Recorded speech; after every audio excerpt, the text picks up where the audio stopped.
primer lugar, vamos a recordar que en estática existían diferentes tipos de cargas en las vigas. Estaban las cargas que se les llamaba cargas puntuales. Se les llamaba cargas puntuales porque son cargas que actúan en un solo punto determinado. Por eso se les dice así, ¿verdad? Carga puntual. Quiere decir que es una carga que está aplicada en un solo punto. Y están también los momentos, ¿verdad? Los momentos, ¿cómo se les representaba? Se les representaba con una flecha que nos indicaba que en este punto es como que usted esté aplicando un giro, es como que usted esté torciendo la viga. Eso es lo que quiere decir un momento, ¿verdad? Cada vez que nosotros entonces miramos una flecha, por ejemplo, que está a favor de las manecillas de reloj, se le considera signo negativo, aunque tal vez en el ejercicio no lo diga, pero nosotros en la nomenclatura de signos que estamos usando, vamos a decir eso, ¿verdad? Si un momento va a favor de las manecillas de reloj, se le considera negativo, y si va en contra, se le considera positivo, ¿verdad? Ahora bien, ¿qué podemos hablar con respecto a las reacciones también? Nosotros vamos a mencionar que el tema está relacionado con las vigas y que por lo tanto en las vigas existen diferentes tipos de soportes o reacciones, ¿verdad? Habíamos mencionado nosotros que casi siempre en las características que habíamos visto de las estructuras estaban los apoyos articulados y los apoyos de rodillo, ¿verdad? El apoyo articulado en los libros casi siempre se le representa como un triángulo. Y si ustedes recuerdan, en todos los ejercicios que estuvimos viendo en los parciales anteriores, habíamos mencionado que lo que hace que el apoyo sea articulado es la colocación de un perno. Cuando estuvimos viendo los esfuerzos cortantes, ¿qué era lo que hacíamos? Calculábamos las fuerzas y resolvíamos el área de este perno. Entonces, este perno prácticamente atraviesa la viga y por eso este perno evita que la viga se pueda mover hacia los lados o se pueda mover hacia arriba o hacia abajo. Entonces, por eso, cuando estábamos en estática, nosotros colocábamos dos reacciones ahí, ¿verdad? Colocábamos una reacción en X y colocábamos una reacción en Y, porque este es el apoyo articulado. Pero ¿qué pasa al otro lado? Si ustedes ven aquí, la viga solamente está descansando encima de este rodillo, ¿verdad? Y por lo tanto la viga no tiene ninguna cosa que haga que se pueda evitar que se pueda mover. Entonces por eso es que en los ejercicios al apoyo móvil se le representa como una rueda, ¿verdad? Se le coloca una rueda para que usted se imagine que esta viga se mueve para los lados. Entonces básicamente es como que nosotros tengamos una rueda o tengamos un patín, ¿verdad? A veces en los libros al apoyo de rodillo también se le dice patín, porque básicamente lo que hace es que permite que se pueda mover. Entonces, al colocar este apoyo, nosotros estamos solamente evitando que se pueda mover hacia arriba o hacia abajo, pero hacia los lados no, ¿verdad? O sea, la viga se mueve para los lados. Entonces, aquí nosotros decimos que por ese motivo se le llama apoyo móvil, porque se le está permitiendo movimiento. Luego nosotros vamos a ver acá otro tipo de carga. En estática, probablemente tal vez ustedes miraron lo que se conoce como las cargas uniformemente distribuidas. La palabra uniforme significa igualdad, ¿verdad? Si hablamos de uniforme es porque todos vamos a ir iguales, por decirlo así, ¿verdad? Del mismo color, o del mismo tipo de ropa, o del mismo tipo de zapatos, por ejemplo, ¿verdad? Cuando alguien dice, ese es el uniforme de la escuela, o el uniforme del colegio, ¿verdad? Es porque todo el mundo va a andar igual. Lo mismo pasa acá, ¿verdad? Si decimos que estas son cargas uniformemente distribuidas, quiere decir que son varias cargas que tienen la misma magnitud. Quiere decir, en español, que tienen la misma altura, ¿verdad? Y que por lo tanto todas estas cargas son iguales. Entonces, estas cargas uniformemente distribuidas en estática se analizaban convirtiéndolas en cargas puntuales. O sea, eso quiere decir que es como que usted reúna, ¿verdad? Es como que usted venga y reúna todas las cargas que tenemos acá y las llevemos a un solo punto. ¿Y qué era lo que hacíamos nosotros en estática? Calculábamos el área de un rectángulo multiplicando toda la base por la altura y la colocábamos en el centro. Y decíamos, esta carga es equivalente o esta carga es una fuerza resultante de ese rectángulo. Entonces vemos nosotros, fíjense bien, que en esta viga vemos que la viga tiene dos segmentos. Desde el punto A hasta el punto B, prácticamente la viga se convierte en una viga simplemente apoyada porque tenemos un articulado en un rodillo. Pero luego del punto B al punto C, la viga no tiene nada de soporte en la orilla, ¿verdad? Entonces quiere decir que a este segmento se le conoce como un segmento envoladizo, ¿verdad? Porque es cuando la viga básicamente está en el aire, ¿verdad? No tiene nada que sujete la viga aquí. Contrario a la otra que habíamos visto, ¿verdad? La viga que teníamos anteriormente, esta viga que está aquí, no tiene nada que lo sujete horizontalmente, pero sí verticalmente, ¿verdad?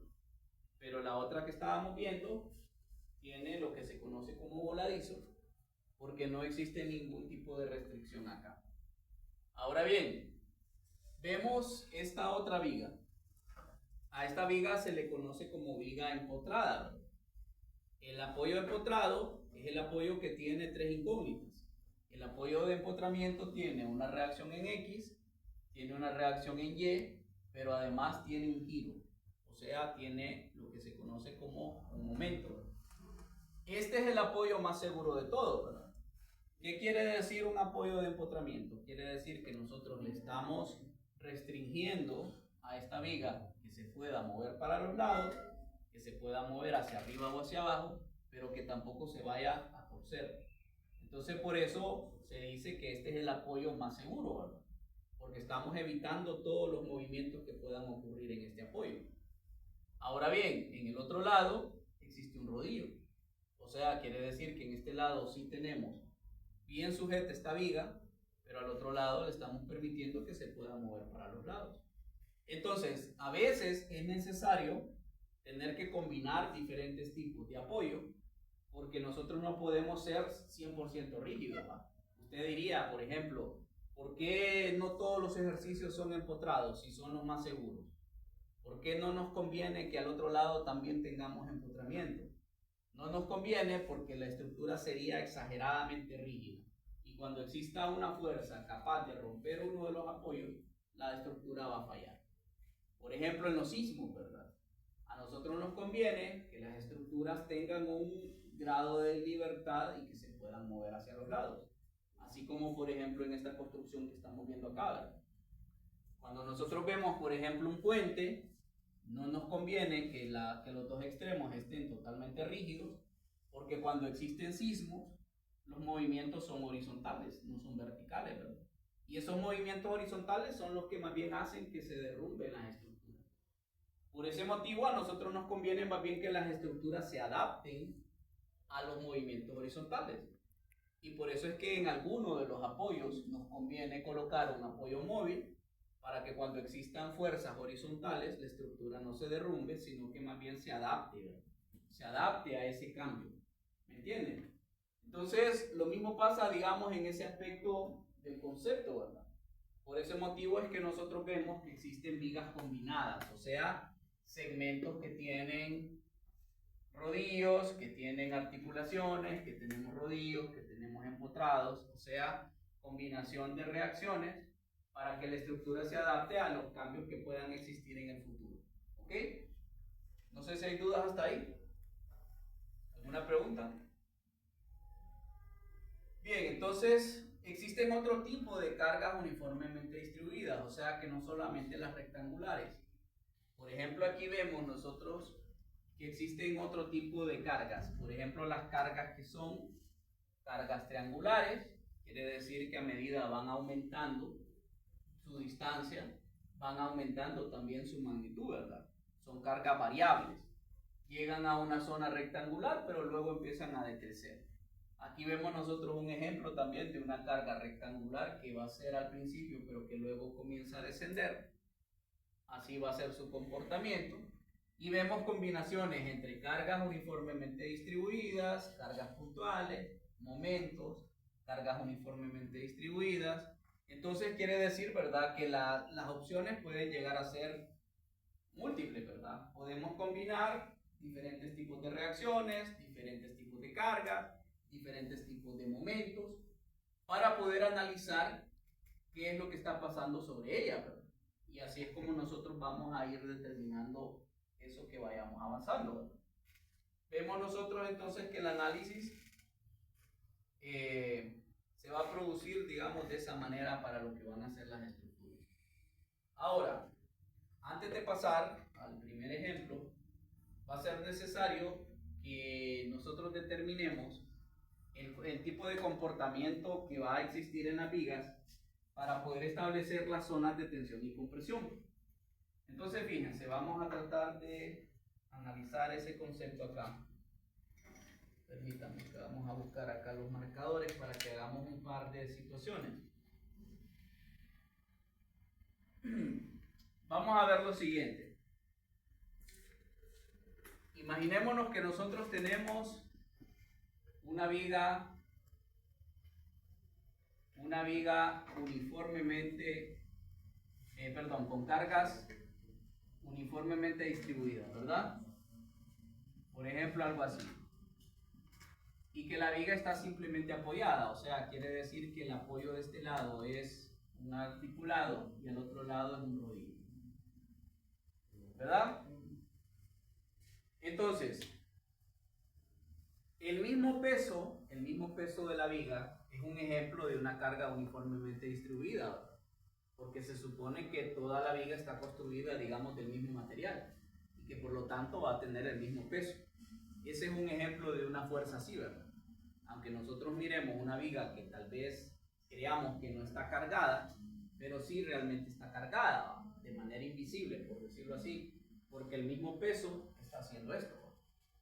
Entonces, ¿qué es lo que le va a suceder a la viga? La viga tiene, fíjense bien, la viga tiene una línea imaginaria que actúa como una especie de frontera, ¿verdad? Y a esto se le conoce como eje neutro. Se le llama eje neutro porque no es tensión y tampoco es compresión.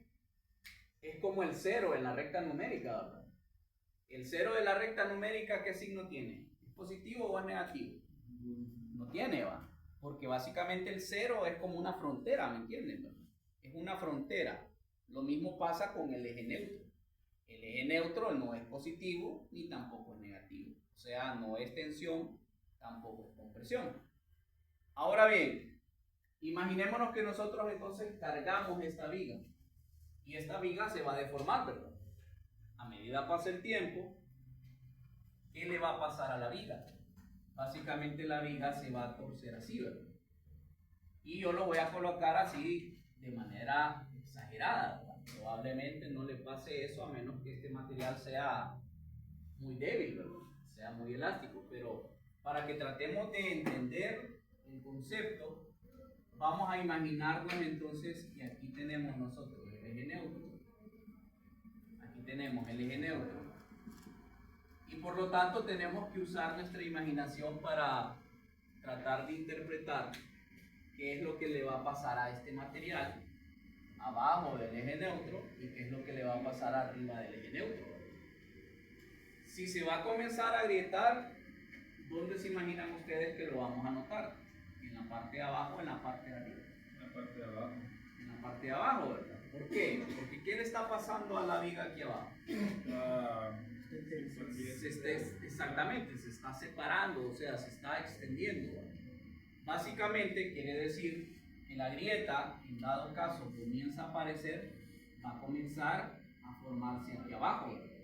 Aquí es donde lo vamos a notar nosotros, porque las fibras de este material van a estarse abriendo.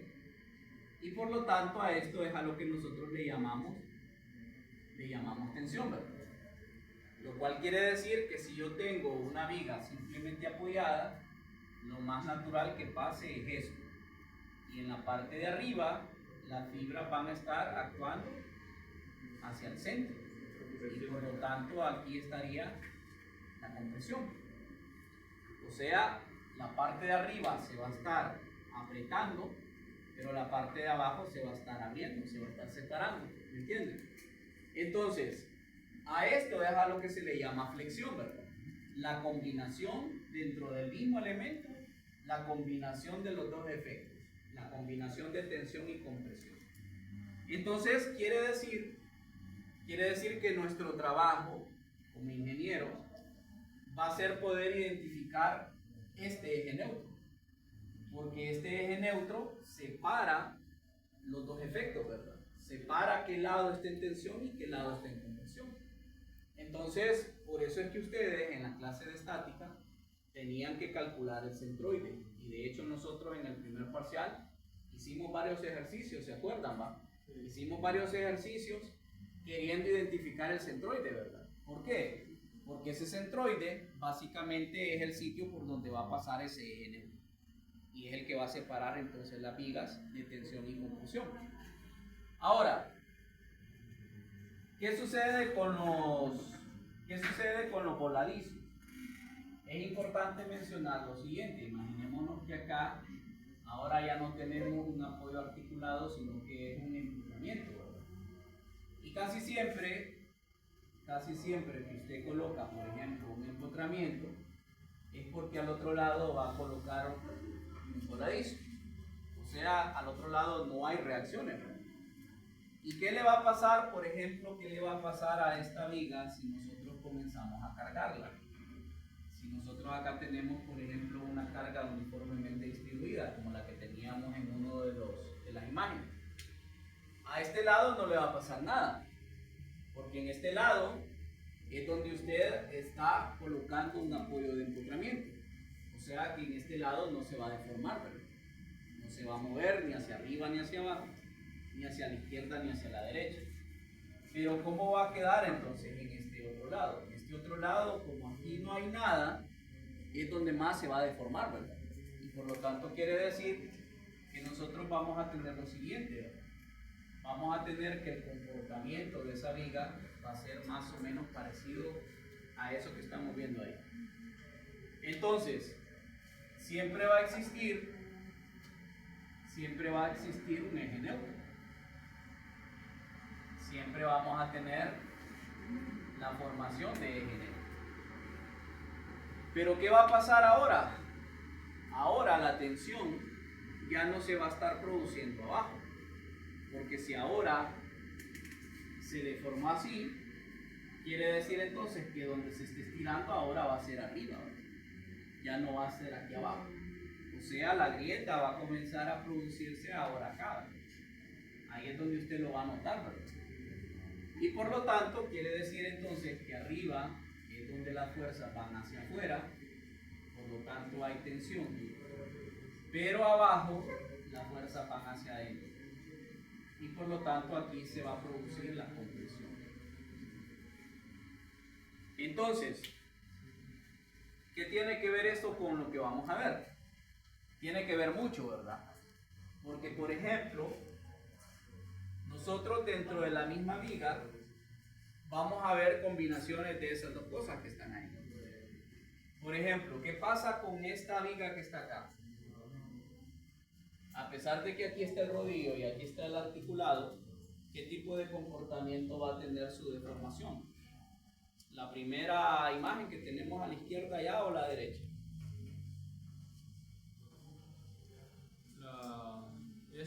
La primera imagen. Sería la primera, ¿va? O sea, esta viga se va a deformar así, ¿verdad? Se va a deformar así. Y por lo tanto, si yo a ustedes en el examen les digo, encuentre la tensión de la viga, ¿qué parte van a analizar? ¿La parte de arriba o la parte de abajo? La de abajo, ¿va? Porque la deformación de tensión se va a producir aquí abajo. Pero ¿qué pasa, por ejemplo, acá? En este ejemplo, ¿qué va a suceder? Del punto A al punto B se comporta igual que la imagen de la izquierda. Pero luego, ¿qué pasa de B a C? aquí no hay nada. O sea, aquí esto está libre, ¿verdad? Porque hay un voladizo. Lo cual quiere decir que la deformación de esta viga es como que si nosotros uniéramos los dos comportamientos que tengo aquí en la pizarra. ¿Me entienden? O sea, que si el momento máximo cae entre este punto y este punto, usted va a calcular la tensión abajo. Pero si el momento máximo del diagrama va a quedar entre este punto y este punto, ahora ya no va a calcular abajo, va a calcular arriba, ¿verdad? Y eso es lo que va a cambiar de un ejercicio a otro ejercicio, ¿verdad? En el ejercicio que yo les coloque, yo les voy a decir, calculemos los esfuerzos de tensión. Y usted, si viene día de por medio, o si viene cada 2 o 3 días, se va a perder porque no va a saber por qué ayer calculábamos un esfuerzo abajo y hoy lo calculamos arriba, ¿verdad? Por ejemplo, porque no todos los ejercicios son iguales y porque obviamente el comportamiento que tiene la viga exige que usted conozca ese concepto, ¿va? No podemos pasar de un solo a los números si no entendemos los conceptos. Necesitamos reforzar eso, ¿va? Necesitamos saber por qué ayer hicimos un ejercicio donde calculábamos la tensión arriba, por qué hoy estamos haciendo otro ejercicio con una tensión abajo. ¿De qué dependía eso? De saber aquello, ¿verdad? Identificar. Lo mismo pasa acá, ¿verdad? Aquí tenemos un voladizo, ¿dónde? Acá, ¿verdad? O sea que la tensión está arriba aquí y la tensión está abajo acá. Pero este ejemplo ahora de abajo, si aquí encontramos la tensión, ¿dónde tendríamos que analizar? Arriba, abajo. Y de A a B, abajo. Entonces es importante manejar ese concepto para el tema que sigue, ¿verdad? Que son los diagramas que vamos a ir viendo. Bien, entonces copien el ejemplo número 1. Tercer parcial ya sería esto, ¿verdad? Sí, vamos a ver, primero vamos a repasar el tema de los diagramas. Vamos a volver a ver los diagramas, ¿verdad? Aquí llueve, aquí abajo hay unas capas, ¿va? Hay unas capas que se le llaman base, subbase, ¿verdad? Subrasante. Entonces, cuando aquí llueve y esto no está bien sellado, el agua entra abajo. Y básicamente, ¿qué es lo que hace el agua? El agua después expulsa esto que está aquí. Y ahí es donde va generando estos vacíos, que se van cada vez haciendo más grandes. Y claro, cuando ya después viene el peso de los autos acá, ¿verdad? Como aquí no hay nada, entonces ahí es donde hace que se agriete, ¿va? Quiebra el pavimento, ¿va? Cuando hay vacíos aquí abajo. Entonces esto, a veces la misma lluvia hace que salga este material que se le llama fino, y entonces ahí es lo que hace que cuando llueva se va formando ese vacío en la parte de abajo. Entonces ya con el peso del pavimento, si no tenemos nada abajo que lo sostenga, se va quebrando, hasta que ya después usted mira básicamente estas secciones ya, ¿verdad?, quebradas ¿cómo se llama?, en los pavimentos. Entonces esa falla se produce precisamente por falta de finos, o sea, el agua es la que se encargó ¿cómo se llama?, de ir, digamos, sacando ese material y formando esos vacíos abajo. Entonces ustedes a veces ven que dentro de las losas, estas que están acá, ¿no se han fijado que hay un material así como de color negro aquí? Que actúa como una especie de sellador, ¿verdad? Pero ese material es un material suave, ¿verdad? Un material así como el que se utiliza de mezcla de asfalto para poderlo sellar. Bueno, para hacerlo el diagrama lo vamos a repasar mañana, entonces